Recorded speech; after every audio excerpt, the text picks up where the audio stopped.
Freelancer bo'lib, ko'proq buyurtmalar olish uchun nima ishlar qilish kerak? Hozir buni siz bilan ko'rib chiqamiz. Birinchi navbatda albatta yo'nalish tanlashingiz kerak.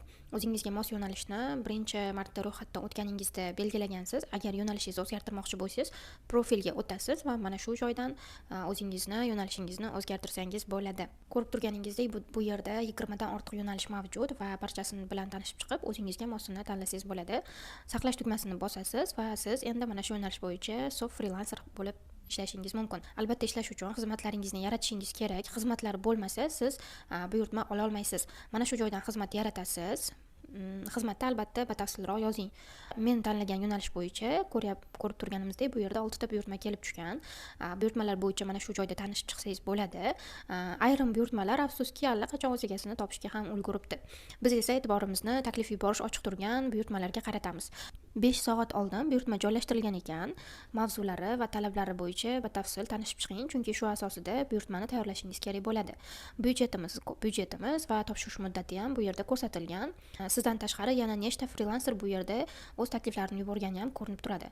Oho, shuncha freelancer ichidan albatta sizni tanlashi uchun taklifni chiroyli yozishga harakat qiling, ko'proq ishonch berish kerak. Masalan, men buyurtmangizni sifatli va o'z vaqtida tayyorlab beraman. Narx keladigan bo'lsa, narxni o'zingiz o'zgartirsangiz ham bo'ladi, lekin tavsiya qilaman narxni buyurtmachi belgilagan holatda qoldirishingiz kerak. Xo'p, yuborish tugmasini bosasiz va biroz kutasiz. Buyurtmachi freelancerlar yuborgan takliflarni ko'rib chiqib, o'ziga ma'qul bo'lganini tanlaydi.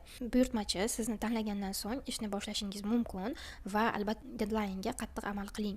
Bu sizni mas'uliyatli ekanligingizni bildiradi va keyingi safar mijoz yana sizni tanlashi uchun bitta sabab bo'ladi. Va albatta buyurtmani sifatli va buyurtmachi bergan talablar asosida bajarib berishga harakat qiling, chunki buyurtmachi qabul qilgandan keyin albatta izohlarni yozib qoldiradi. Bu sizni top freelancerlar va sotuvchilar reytingida yuqori o'rinda turishingizga yordam beradi. Mana masalan ko'rsangiz, bu yerda top freelancer sotuvchilar reytingi mavjud. Keling birortasini ko'ramiz. Masalan, Sanobar Ahmedova 291 ta muvaffaqiyatli ishi bor ekan.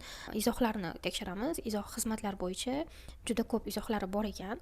Bu yangi mijozlarni jalb qilishga va yangi buyurtmachilar mana shu insonni, mana shu freelancerni tanlashiga juda katta yordam beradi. Siz ham chiroyli izohlar olishga harakat qiling. Mana masalan juda yaxshi chiqibdi, a'lo darajada, ish menga ma'qul bo'ldi. Mana shunaqa turli hammasi a'lo darajada, juda mukammal va sifatli, hammaga tavsiya qilaman deb mijoz o'zini fikrini yozib qoldiradi. Bu sizga yangi mijozlar olishga, ko'proq buyurtmalar olishga yordam beradi.